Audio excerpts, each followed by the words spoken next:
As eleições acontecem em outubro, com o primeiro turno no dia 3 e o segundo no dia 31.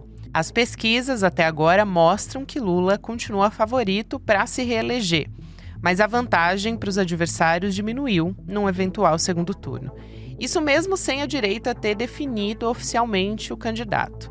O ex-presidente Jair Bolsonaro lançou a candidatura do filho, Flávio, só que parte da oposição vê o governador de São Paulo, Tarcísio de Freitas, mais preparado para enfrentar Lula. Ratinho Júnior, governador do Paraná e favorito do cacique do PSD, Gilberto Kassab, corre por fora. Também por fora corre Michele Bolsonaro, desgastada pela disputa interna com os filhos do Jair. E outros dois governadores, Ronaldo Caiado, de Goiás, e Romeu Zema, de Minas Gerais. Independente de quem for o candidato da direita, a protagonista das eleições deve ser a polarização mais uma vez. E essa polarização deve impactar principalmente a disputa nos estados. Sabendo disso, o Palácio do Planalto já está com o pé em outubro. A ministra Gleisi Hoffmann, da Secretaria de Relações Institucionais, por exemplo, pode concorrer ao Senado pelo Paraná. E pelo menos outros 20 ministros também devem deixar suas pastas para disputar cargos públicos na Câmara dos Deputados, no Senado e no comando dos estados. Quinta-feira, 22 de janeiro de 2026.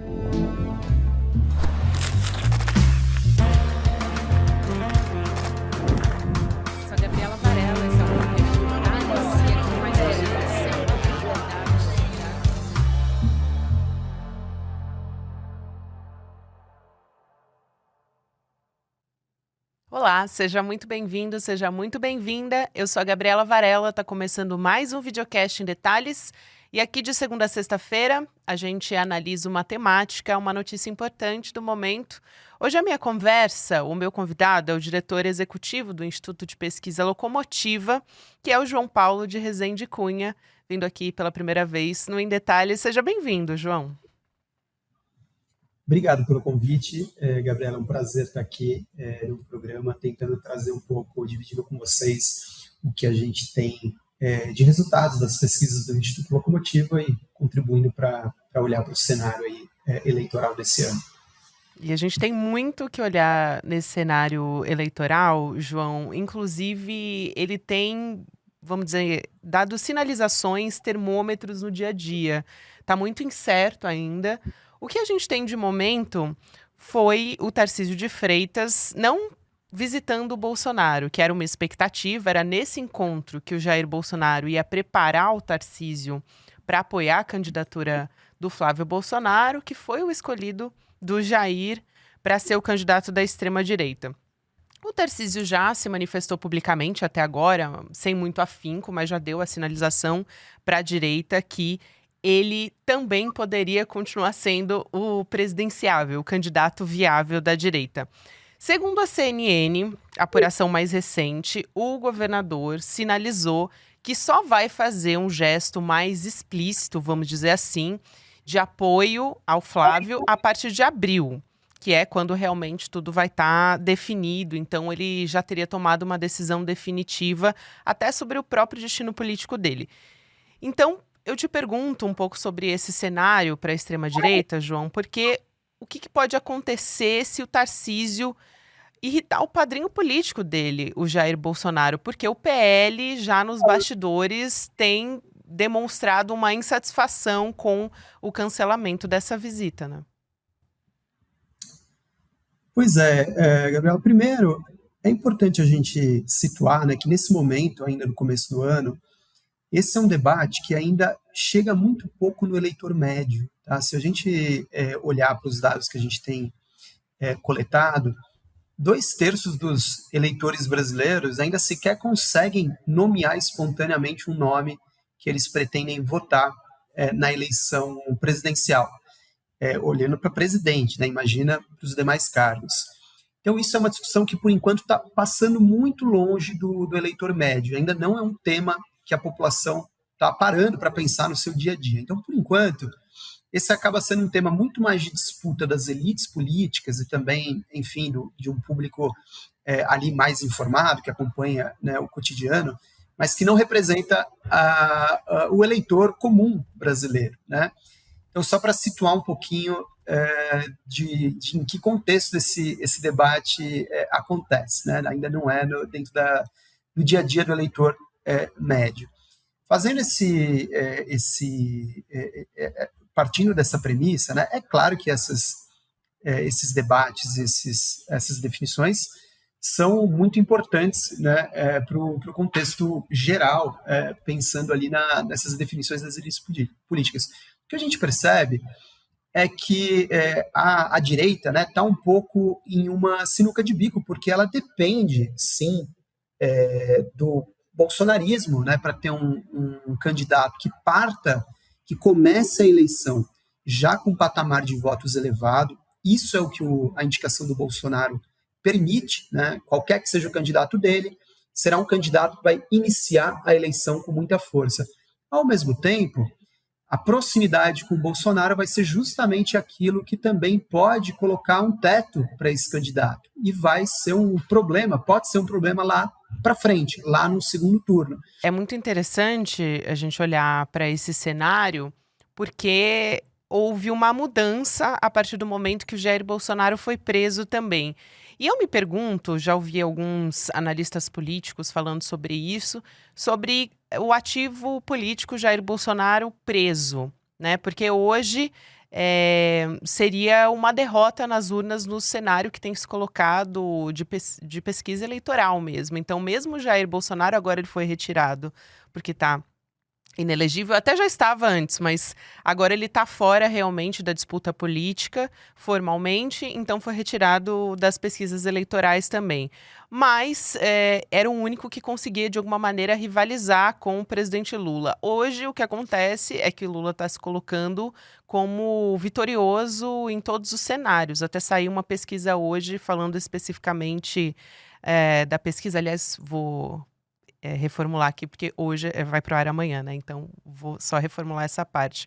Aliás, saiu uma pesquisa recente mostrando que o presidente Lula ganha nos 8 cenários em que ele está disputando, e a gente está falando de disputas com o Tarcísio de Freitas, com o Flávio Bolsonaro, tem o Ratinho Júnior, enfim, alguns com projeções. Depois a gente vai falar especificamente sobre cada um deles, mas olhando de uma maneira geral, o que a gente vê é o presidente Lula ganhando nesses cenários.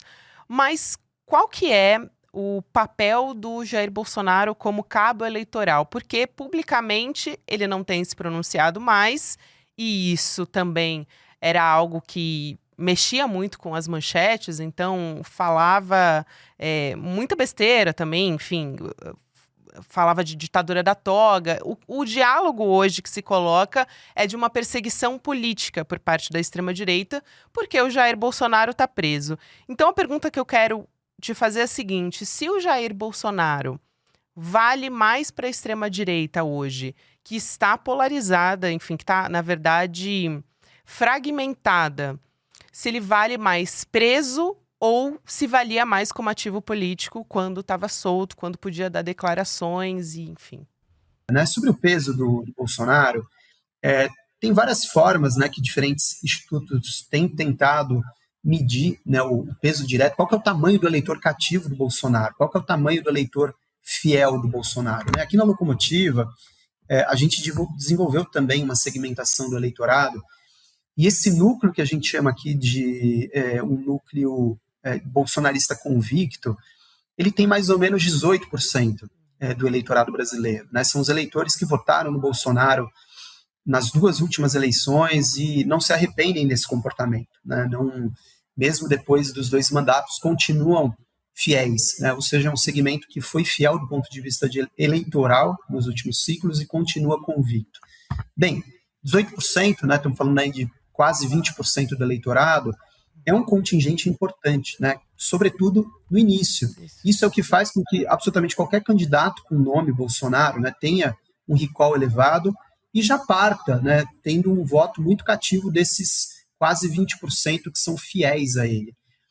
E isso é um ativo muito importante numa eleição presidencial que vai determinar, né, se vai haver espaço ali, grande ou pequeno, para um concorrente de terceira via ou de direita não bolsonarista, qual vai ser o tamanho desse espaço para que esse outro candidato possa ou não crescer, né, e ter alguma chance de chegar no segundo turno.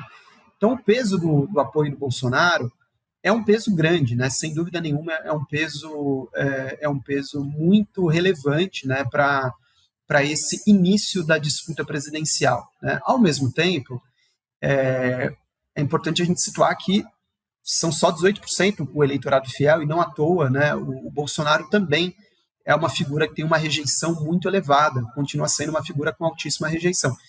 Então, quanto maior a proximidade, né, simbólica dessa figura em relação ao Bolsonaro, e aí o filho, né, é difícil a gente pensar em alguém com maior proximidade do que o próprio filho, que tem o próprio nome, vai carregar também essa rejeição necessariamente, né?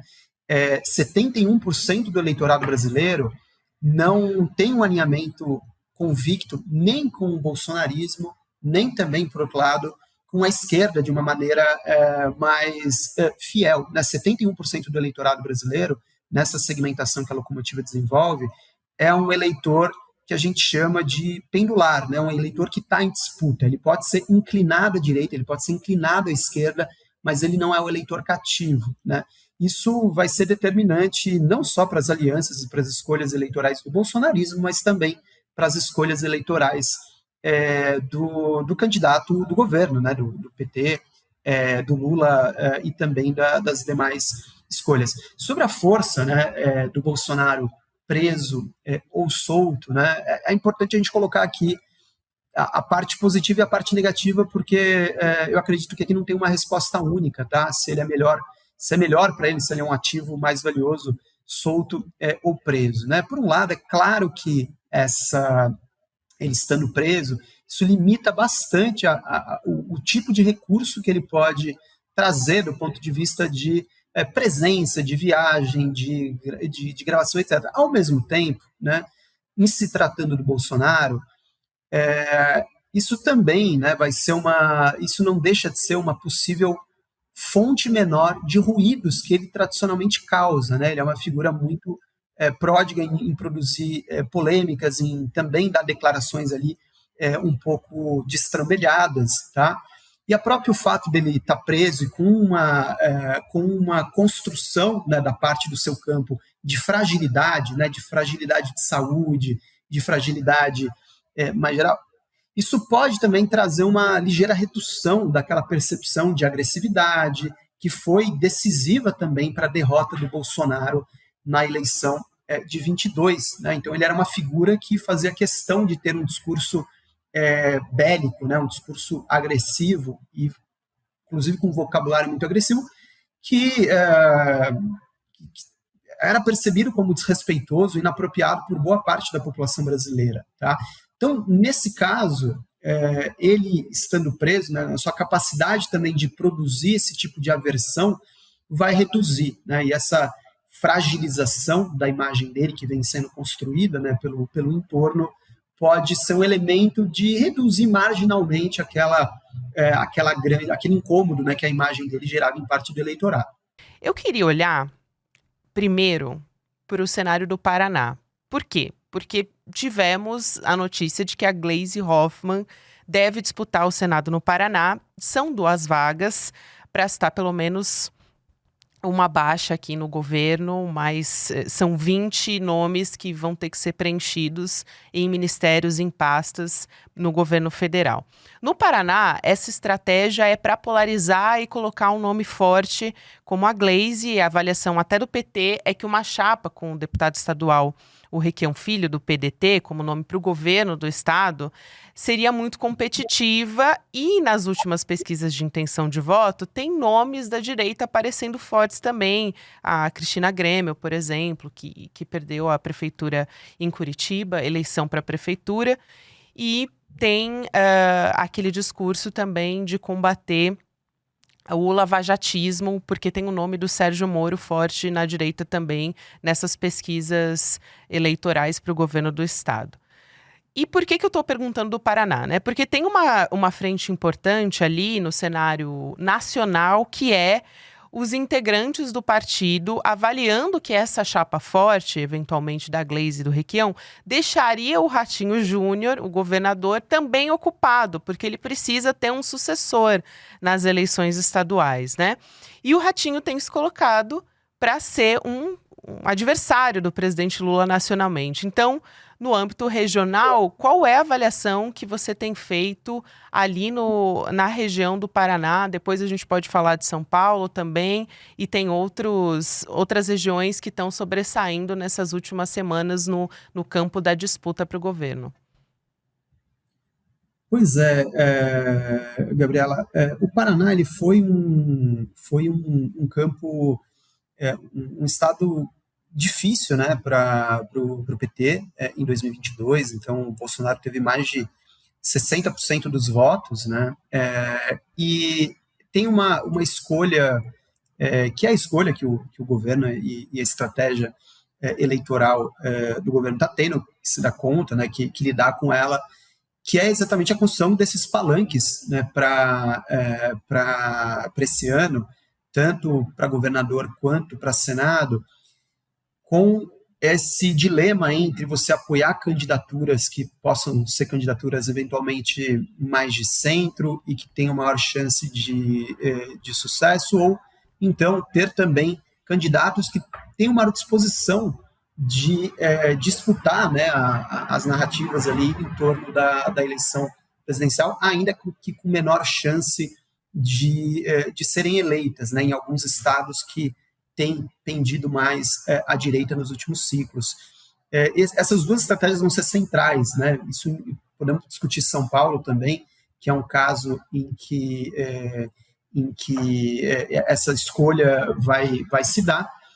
Então, é um estado que o Tarcísio, saindo mesmo para a reeleição, ele sai de um patamar importante ali de intenção de voto, de favoritismo, mas, ao mesmo tempo, São Paulo, né, a disputa em São Paulo foi importante para reduzir a vantagem que o Bolsonaro teve em votação para presidente em 2022. Então, a presença de uma figura combativa e com disposição para defender também o governo federal nesses estados com maior dificuldade, né, de fato, uma eleição, isso é uma estratégia importantíssima, né, porque isso significa você ter também candidaturas que vão estar presentes em entrevistas, em debates, na própria propaganda, né, conseguindo fazer essa mediação entre o cenário local e o cenário federal. Então, sem dúvida, a Gleisi é uma figura que conta com a confiança do Lula e poderia fazer esse papel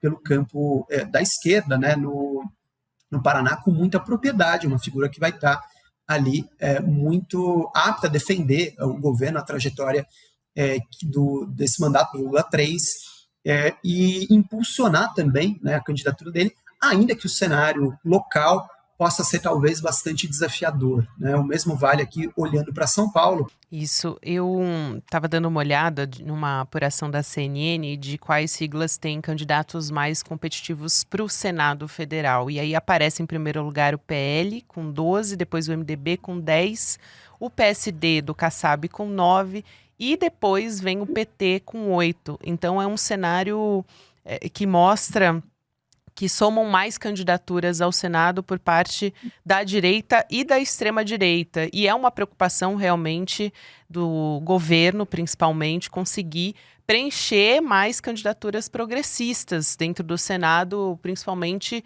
pensando em qual que é a estratégia da extrema-direita no Senado, que é atacar principalmente o campo do Supremo Tribunal Federal por meio de impeachment de ministros e outras estratégias por ali. E a partir disso, se abre um cenário também, por outro lado, que o governo Lula tem que enfrentar, que é a saída desses ministros. São cerca de 20 ministros até agora que saem até abril para as disputas nas eleições e o desafio é a troca desses quadros, né, João? Então, não afetar a percepção até de eficiência do governo em determinadas pastas, até em áreas que são chave, como a segurança pública, que acabou de ter uma mudança. Então, um dos pilares para assegurar a vantagem do Lula nas pesquisas, qual que é a sua avaliação? para conseguir realmente, ao mesmo tempo, ser competitivo nessas áreas, como no Senado, no Legislativo, e manter esse pilar que é vantajoso ainda para o governo federal e enfrentar a candidatura nacional? Olha, Gabriela, minha avaliação é que o governo está tá usando a estratégia certa, que é ir com o seu melhor, né, para as eleições desse ano, né, ainda que isso signifique alguns meses aqui com os ministérios desfalcados, né, ou sendo tocados aí por secretários executivos, né, mas esse é um momento em que a maior parte do trabalho efetivamente de execução já foi feito, né, e como a gente veio discutindo, essa eleição vai ser uma eleição difícil, né, vai ser uma eleição disputada.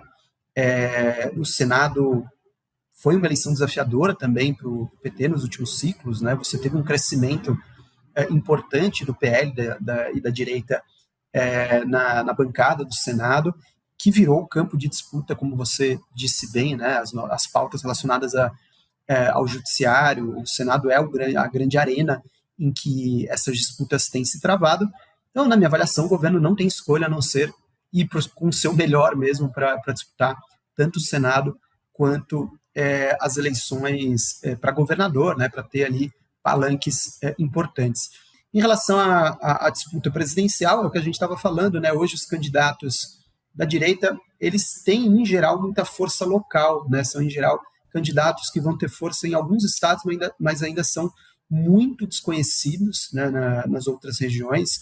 Então, essa é uma vantagem que o Lula tem, ele das figuras que estão sendo colocadas aí, ele já é um dos poucos que tem amplo conhecimento, né, em consolidação nacional, mas nossa avaliação é que essa eleição vai ser, sim, uma eleição muito disputada, né? Então, os níveis de aprovação do Lula, que é um preditor importante, né, do desempenho eleitoral, são níveis que também prevêem uma eleição muito disputada, uma eleição que deve ser decidida ali, de novo, a partir de alguns pontos percentuais. Então, todas as estratégias que a gente está comentando aqui, seja do governo, seja da oposição, podem ser decisivas aí num cenário como esse. Para a gente fechar, João, eu quero te perguntar sobre o Nordeste, porque costuma ser realmente um ponto decisivo, principalmente para o eleitorado que vota no presidente Lula, sempre abrindo vantagem. Os governos do estado hoje tem alguns nomes da direita que estão surgindo, então isso levanta algum tipo de preocupação no governo, mas o Lula está querendo o Camilo Santana da Educação coordenando os palanques para tentar resolver isso. Então, até olhando para 2022, o aumento da votação no Ceará e na Bahia no segundo turno, eles foram decisivos para a vitória do presidente Lula sobre o Jair Bolsonaro. Os nomes que têm aparecido no Nordeste, na Bahia, o Jerônimo Rodrigues, o governador, tem aparecido atrás do ex-prefeito de Salvador, o ACM Neto, que é do União Brasil. E no Ceará, a preocupação é que o Eumano de Freitas, do PT, ele está empatado com o ex-governador Ciro Gomes, do PSDB. E tem dificuldades também para o presidente Lula no Rio Grande do Norte. Então, como que o Nordeste se mantém nessas eleições, enfim, esse investimento também do Camilo Santana para manter, para coordenar esses palanques na região? Pois Gabriela, sem dúvida é um campo, é uma fortaleza central, né, do PT e do lulismo. Tem que ser olhado com muita atenção, né, reúne ali os governadores do partido, né, que são também ativos ali muito importantes, mas apesar desses pontos de preocupação que você comentou, é importante a gente lembrar que os estados do Nordeste são estados em que, nas últimas eleições, o PT foi um partido de chegada muito forte, né? Em vários desses estados, o PT também nos ciclos anteriores surgia na campanha com números um pouco mais desafiadores e conseguia reverter durante a campanha, né, esse cenário, conseguia chegar de forma muito forte no momento decisivo da eleição, né, na Bahia, isso aconteceu. Enfim, também o Eumano teve uma chegada muito forte.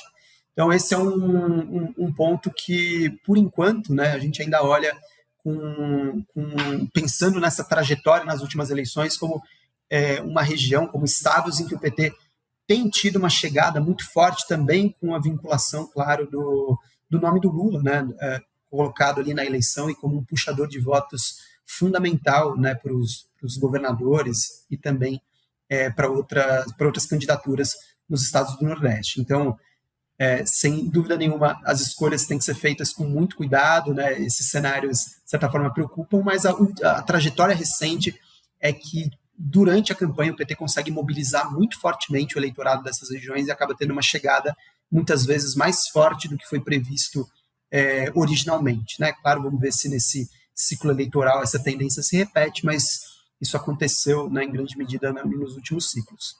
Aí não por acaso a gente está vendo essa escolha, né? São realmente muitos ministros que estão saindo, a perspectiva para sair até abril é de 20, pelo menos até agora, mas estão sendo escolhidos os principais nomes para conseguir angariar os votos nessas bases. Muito obrigada, João. Foi um prazer te receber aqui no Em Detalhes. Até uma próxima. Prazer meu. Obrigado pelo convite estamos sempre à disposição aqui para dividir o que a gente tem acompanhado com vocês aqui no Instituto Locomotiva. Excelente. A gente conversa numa próxima oportunidade também. Seguimos aqui no Em Detalhes falando sobre eleições. Continuamos nesse ano decisivo para a nossa democracia.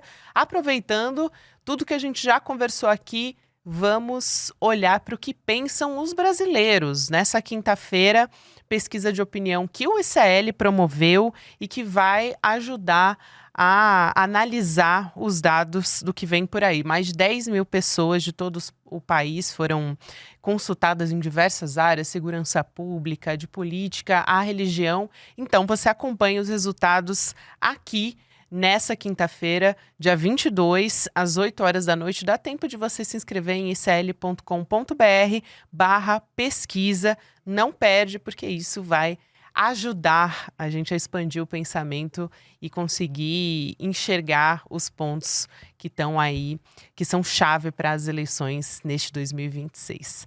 A gente continua na nossa programação, agora com o Mercado de Investimentos, depois tem o Rolê ICL e você pode acompanhar o Em Detalhes em qualquer momento do seu dia. Nas plataformas de áudio tem conteúdo novo de segunda a sexta-feira. Até amanhã. Esquece tudo que essas pesquisas de opinião que você vê na televisão, nos jornais te disseram até hoje. O ICL resolveu rodar uma pesquisa com 10 mil brasileiros e brasileiras nos 4 cantos do país, usando o que existe de mais moderno em tecnologia de pesquisa, e os resultados são absolutamente surpreendentes. Em alguns casos, devastadores.